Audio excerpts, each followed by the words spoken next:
Mamadou yaa ngi koy déglu depuis 9 heures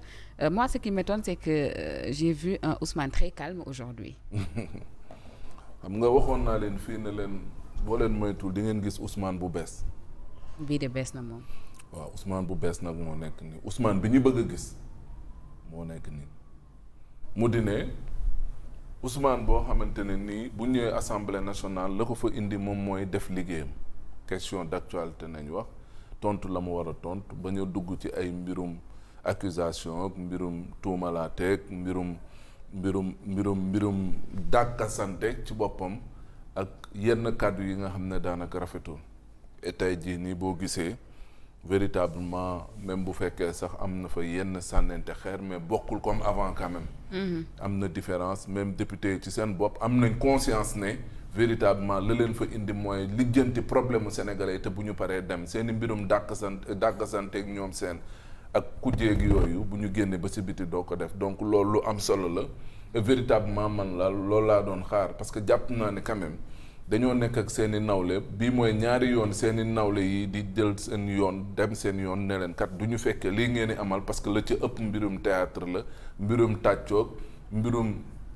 ay jébbaloog ñoom seen donc daanaka loolu moom moo ci am. donc nag jàpp naa ne tey jii nii am nañ conscience ne li gën a am solo c'est pas retrouver wu foofu noonu pour di dàkkasante mais wax problème sénégalais yi et que ministre bu ci nekk indi ci ay tontom ministre bu ci nekk wax li nga xam ne concerné la et jàpp naa ne depuis booba ak léegi nag ñi ngi ci loolu. Ousmane bu bees ci ne jouer son rôle de premier ministre et loolu nañu bëgg parce que tamit am na ci yoo xamante ne nii le président de la République c'est le président de tous les Sénégalais. am na ci kàddu yoo xam ne yëkkati ko jëmale ko ci moom warul. am na ci wax yoo xamante ne nii wax ko warul am na comportement yoo xamante ne nii am ko vis-à-vis ak le président warul. donc loolu yëpp jàpp naa ne tey jii nii boo xoolee beneen xar kanam ni ñu gis ci moom xar kanamu koo xam ne il coordonne l'action gouvernementale koo xamante ne kii pare na apparemment ci lu mu wane tey jii nii. ci Ousmane bu bees oui.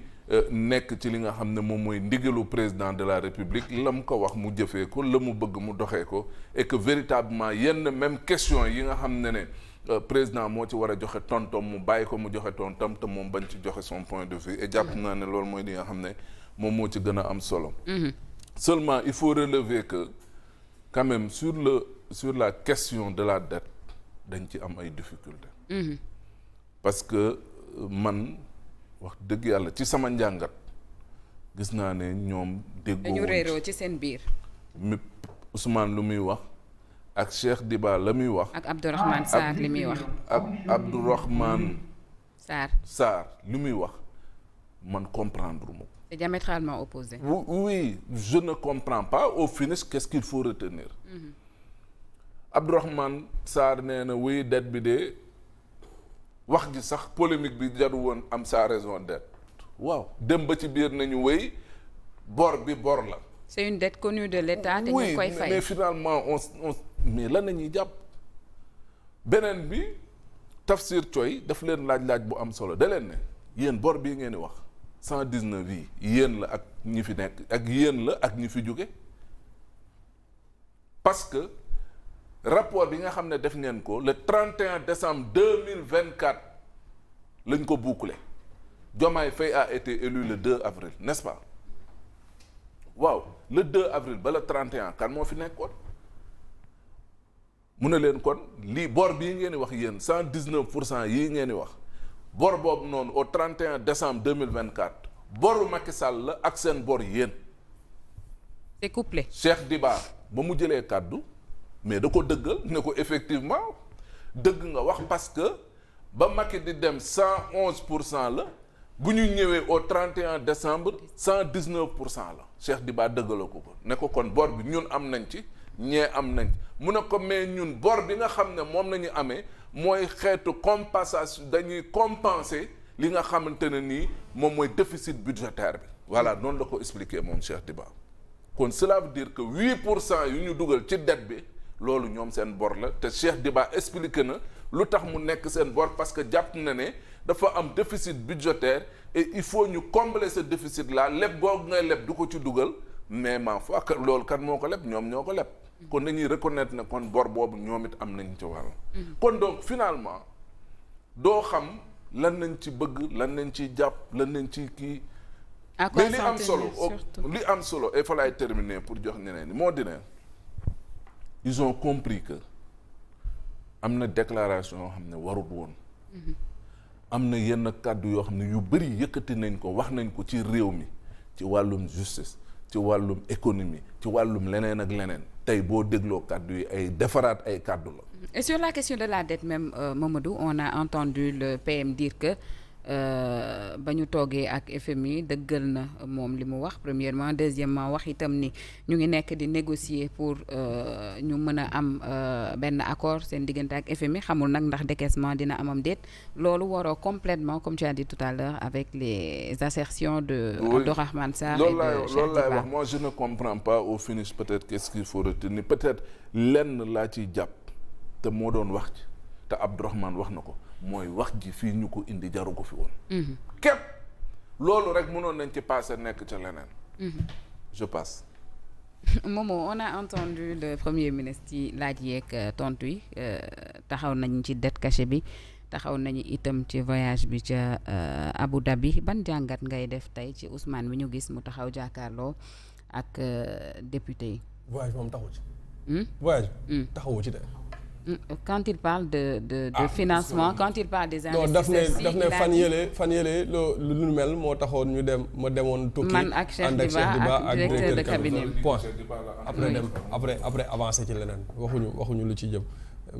seulement que dafa am yeneen lu ci bees lu nga xamante ni Madiambal wax na ko ci su fekkente ne yu mel noonu moom moo taxoon est-ce que du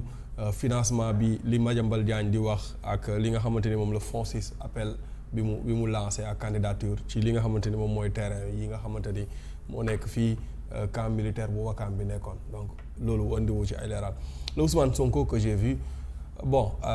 affaire bi jeexagul mu ngi continuer di dem mais jëndagum na glace pour le moment jënd na glace ci côté FMI ndaxte ba mu fi taxawee wax ci mbooloo ne FMI dañ ñoo imposer restructuration de la dette ba bañ tey dégg nga mu ne FMI waxtaan nañu ba déggoo ci ay poñ yu bari. waxtaan nañu ba déggoo et fi mu toll nii nangu nañ ñoom li ñu leen wax léegi nag waxtaan bi li ci des mooy ba xam ndax dinañ décaisser wala duñ décaisser loolu dégg nañ ko mu wax ko cela veut dire que la mu waxoon ci FMI yëpp maanaam delluwaat na ci ginnaaw beneen bi sur la question de la dette cachée daf ma ñor trop parce que il faut que ñu wax ñu maanaam dette cachée bi nan la nekkee dette cachée. xam nga ñi nga xamante ne ñoom ñoo nekk ci wàllum économie Ousmane Sonko daf leen dugal ci problème bu nga xamante ne ñoom bëgg nañ cee génn te xamuñ nan la ñuy jaar pour génn ci te mënuñoo vexé Ousmane Sonko. et tey balaa nga doon xam loolu Ousmane Sonko nekkatul woon premier ministre Cheikh Diba ak Abdourahmane Sarr kon ne di nekk kii ministre de l'économie kii ministre des finances nga gis ne ñoom ci seen jëmmi bopp. Dans le gouvernement sans Ousmane Sonko ils vont affirmer aux Sénégalais qu'il n'y a pas de dette cachée. Tey Abdourahmane Sarr a failli dire ça mais avec beaucoup de difficultés expliquer à la limite doo comprendre li muy wax li nga ciy mën a jàpp mooy